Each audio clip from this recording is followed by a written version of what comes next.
Welcome to Mutual of Omaha's Wild Kingdom. I'm Peter Gross, co-host of the original Wild Kingdom with Marlin Perkins and Jim Fowler. Most of us have seen movies or television shows where sharks have been portrayed as marauders who prey on unsuspecting swimmers or smaller fish in the sea. But many Wild Kingdom episodes illustrate how sharks and other predators are an important part of the food chain in our underwater world. Oceans cover 70% of our planet, yet we still have much to learn about this important ecosystem. Modern technology has enhanced our ability to study the oceans with minimal disruption to their habitat. Human involvement and recent legislation to protect underwater creatures allow for the resurgence of these many species. There's more good news to come in the Wild Kingdom, so sit back and enjoy Mutual of Omaha's Wild Kingdom.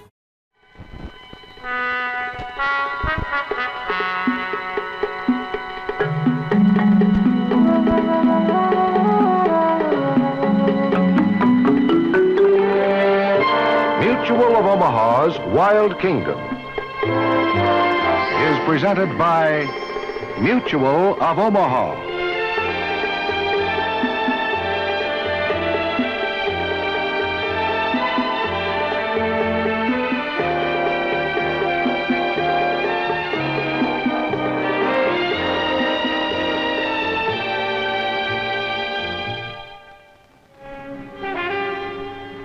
From warm Pacific waters juts the rocky coast of Guadalupe Island, where every year some of the world's largest animals gather on the desolate shore.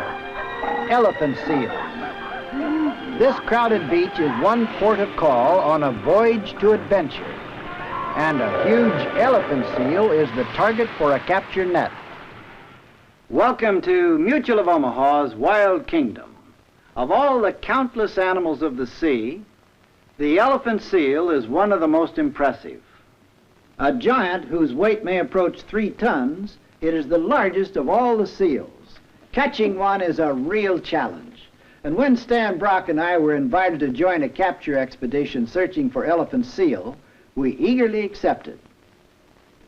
The expedition was led by scientists of Marine World, the famous oceanarium in Redwood City, California. And our main objective was to bring back an elephant seal for live exhibit there. We were sailing aboard Marine World's specially designed collection ship, the Golden Dolphin, 80 feet long with diving equipment and holding tanks for live animals. It's perfect for ocean capture. And we had high hopes that our luck would be good. The Golden Dolphin set sail from its home base, Marine World, here in San Francisco Bay and headed south.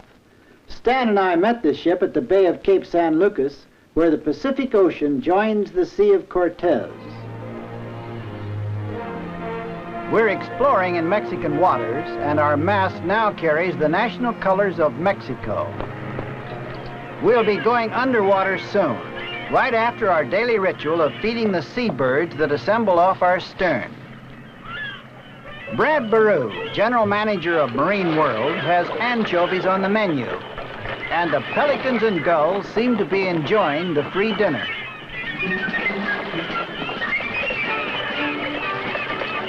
This crowd gets bigger every day. Word must be spreading.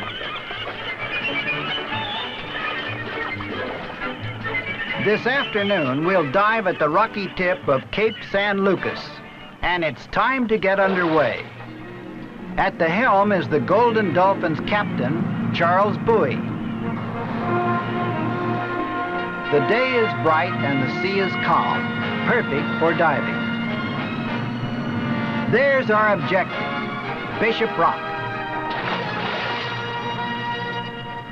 We'll collect reef animals on the rock's underwater slopes as Stan and I dive with Lou Garibaldi, curator of fishes at Marine World. At the head of our capture list is an animal respected by all divers exploring tropical reefs, the moray eel. The Sea of Cortes is famous for its massive populations of fish, and here at the southern end, where it opens to the Pacific Ocean, perhaps the greatest concentrations of underwater life are found. At Bishop Rock, the waters of the Pacific Ocean and the Sea of Cortes flow together through this arch. We'll dive where the waters meet. Everyone's ready. Over we go.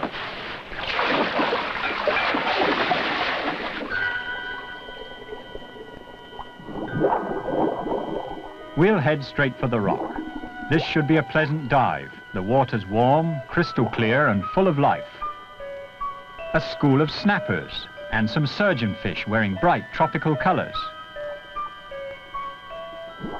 We're nearing a large school of grunts.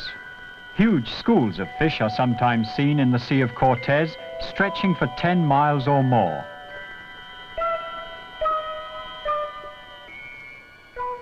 Lou wants to head back for our capture net. This underwater rock face looks like an ideal hunting ground for morays. There's a sandfall beginning. This is one of the great sights of the underwater world. Shifting currents have loosened a wall of sand, and it's plunging into the Cape San Lucas Sea Canyon, a huge crack in the ocean floor, deeper than the Grand Canyon.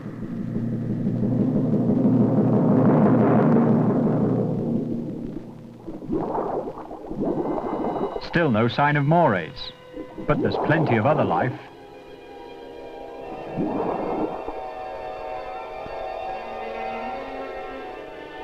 We've spotted one of the most fascinating of all underwater creatures, garden eels. They spend their lives in tubes bored into the sand, reaching out to feed, withdrawing when threatened. Swimming near the eels, a porcupine fish. He has one of the sea's strangest defenses. He simply puffs himself up, extending an arsenal of sharp spines. He's also deadly poisonous to anything still determined to eat him. If we're going to catch a moray, we had better hurry. There isn't much daylight left. We'll use this net to catch the eel if we find one. A new hatch of fish, schooling by the millions, is staying near the rocks for safety. We'll search just ahead. You usually find morays backed into a crevice with only their powerful jaws exposed. This calls for great caution. You only have to see a moray to gain respect for its bite. Marlin spotted a movement in the rocks below. A moray. The first job is to get him out of there.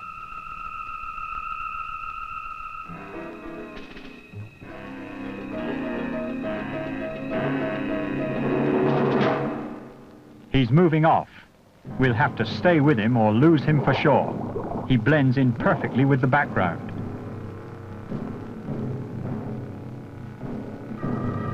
Good. He's away from the rocks. Now he's much easier to see.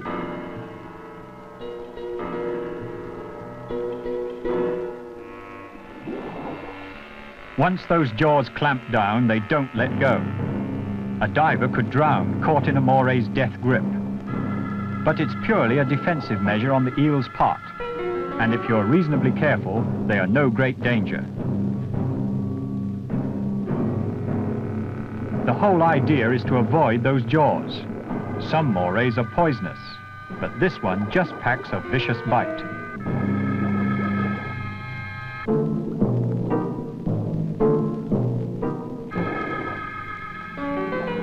That's got him.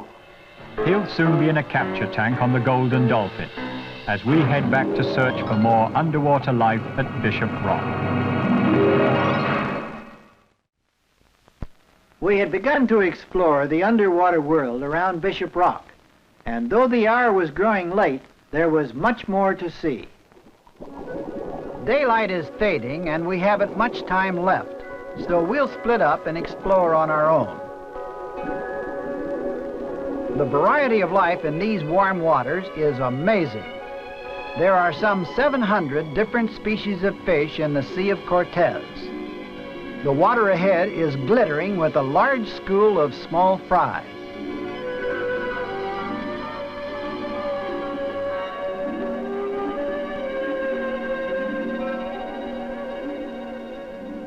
Those are surgeonfish. They're harmless plant eaters, but you've got to be careful handling them. They've got a razor-sharp spine on each side of the tail, and it opens up like a jackknife when they're threatened. Stan will explore along the bottom while I search this rock, alive with sea fans and little starfish.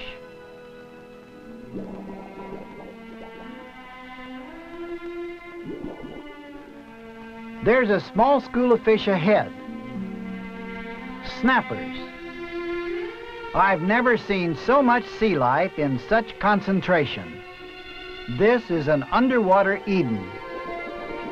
Below, some butterfly fish looking for customers for their unique cleaning service. They're eating parasites infesting the scales of some mullet. You sometimes see fish literally lining up to have a butterfly fish give them a cleaning. This is diving at its best.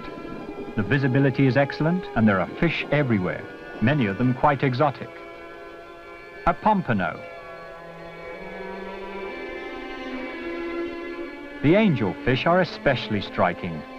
This is a white striped angel, and swimming nearby a colorful cousin, the Cortes angelfish.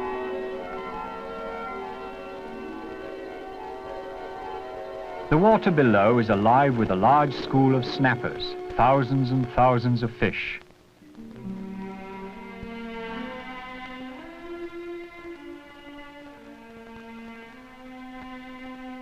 The light seems to be fading, and that means sunset must have started.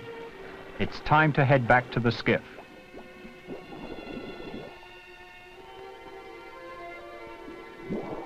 Looks like we've all made it back together.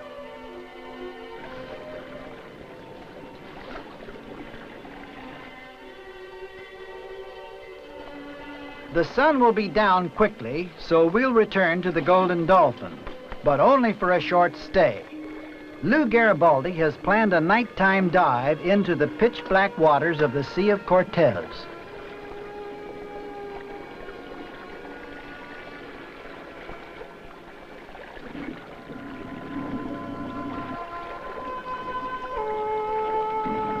It's a short trip to the Golden Dolphin, but we'll finish it in darkness. The sun's setting behind Bishop Rock.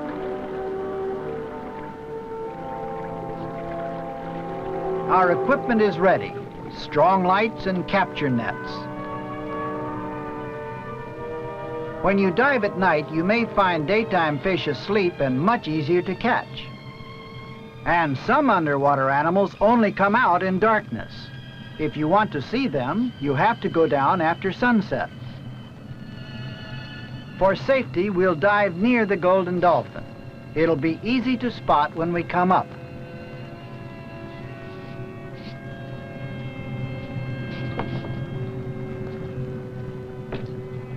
The lights are all working and our equipment is checked out. Time to dive.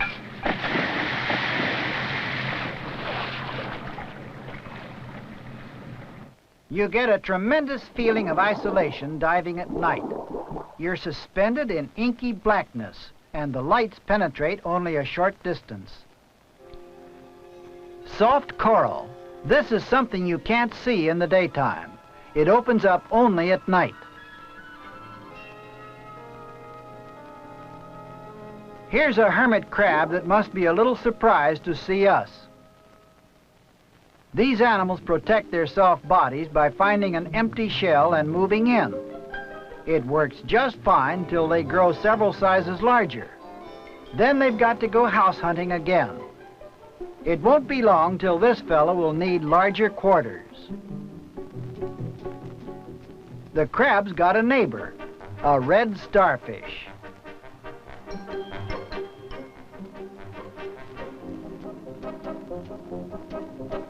I wonder if the hermit minds a little company. Lou's spotted something on the sandy bottom, a sea cucumber. I've never seen one even approaching this size. It's enormous.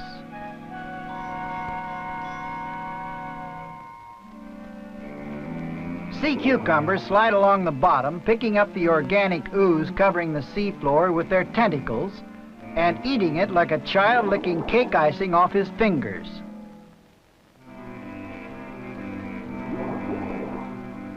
The sea is full of unusual animals, and they seem even stranger when our lights discover them at night, illuminating them in a world of total darkness.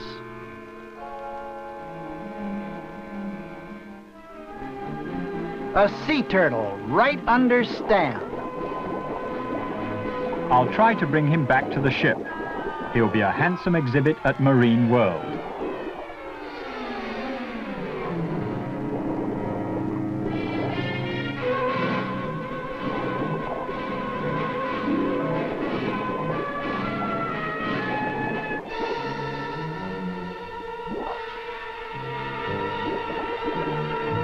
Now for the Golden Dolphin. This is our last dive at Cape San Lucas. We'll hoist anchor in the morning and begin our search for one of the giants of the sea.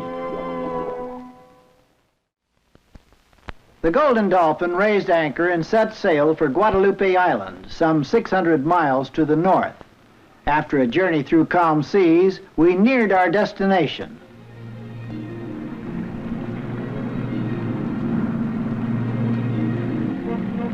We've made good time. There's Guadalupe Island, home of the elephant seal. Looks like we have an escort, porpoises, swimming in front of the bowway.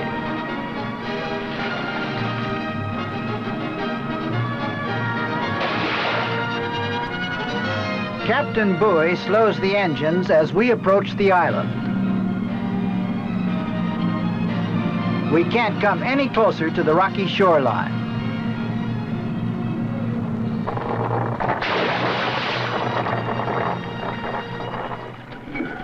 We'll head straight for the beach where the big seals haul out.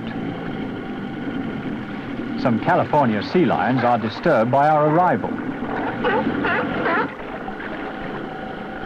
Today we're going to test a new capture system, and getting a huge elephant seal back to the Golden Dolphin once we've caught it may be the hardest part of the job.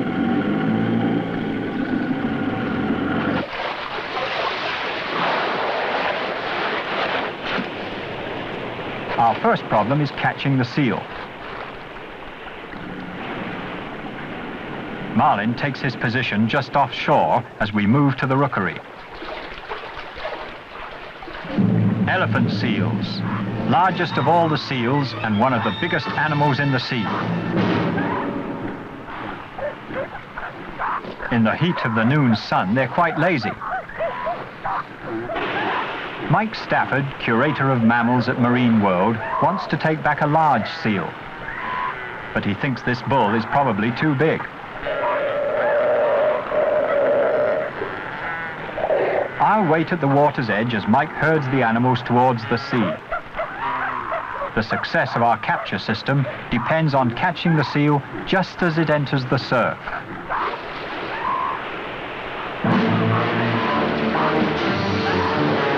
What a tremendous animal.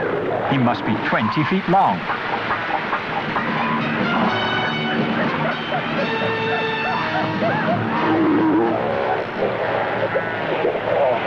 Mike was right. If we want a bull this big, we'll need a much larger net. We'll try to net a cow instead. Mike's slowly moving the big animals toward me.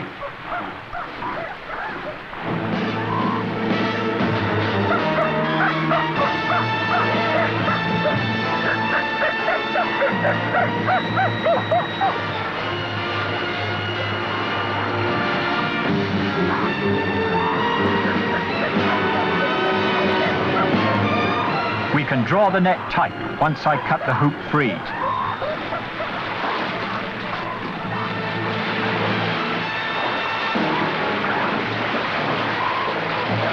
She's trying to roll free of the net and head for the open sea. A natural defense we'll take advantage of as we test our system of transporting the heavy animal back to the ship.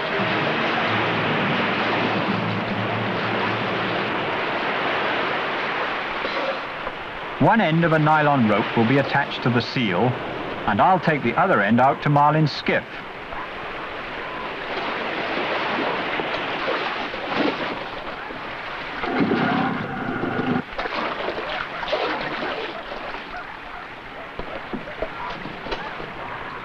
A short wait till they splice my rope to the line holding the seal's net.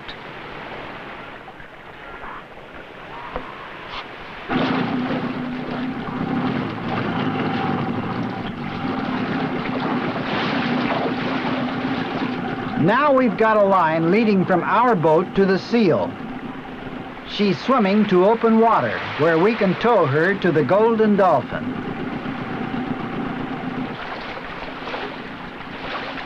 This could be trouble.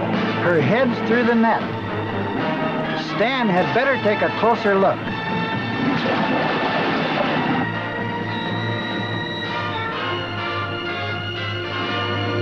She's too big to swim through the net, but if it shows signs of choking her, then we'll have to cut her loose. She's in no danger now. If we move on slowly, the seal should be all right.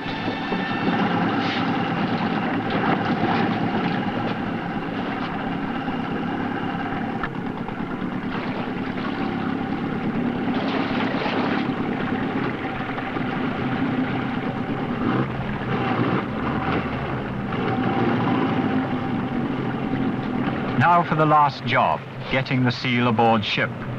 It's no simple matter with an animal this big. We'll try to work the seal into a specially designed lifting vessel so we can swing her aboard with the ship's crane. I'll thread the rope through the end and pull the seal in.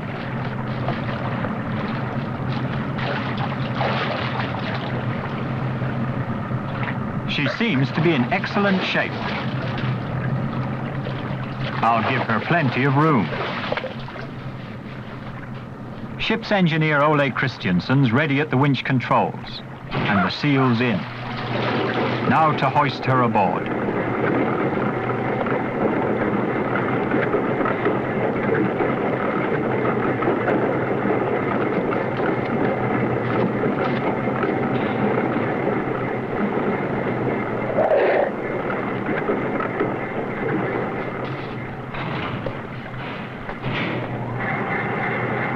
The capture system has worked beautifully. Our seal is safely on deck. It's a young female, and she should adapt well to her comfortable new home at Marine World. We've captured one of the sea's giants on our voyage aboard the Golden Dolphin.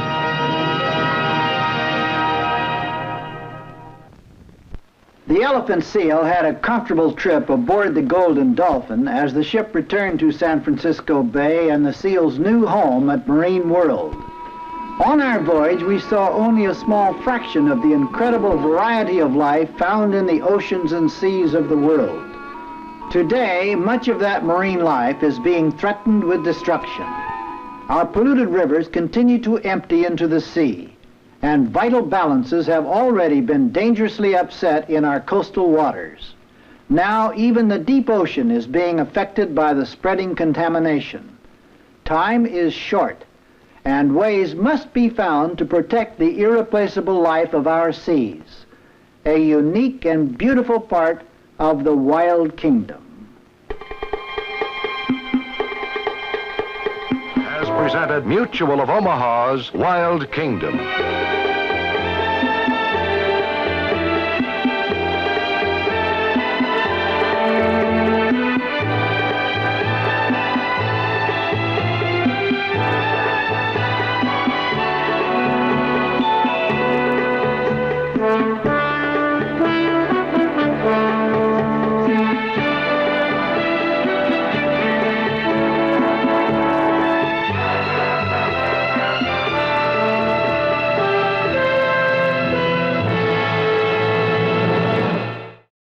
Like what you saw? Follow us on Facebook, Instagram, and YouTube for more exclusive content. And visit our website at wildkingdom.com.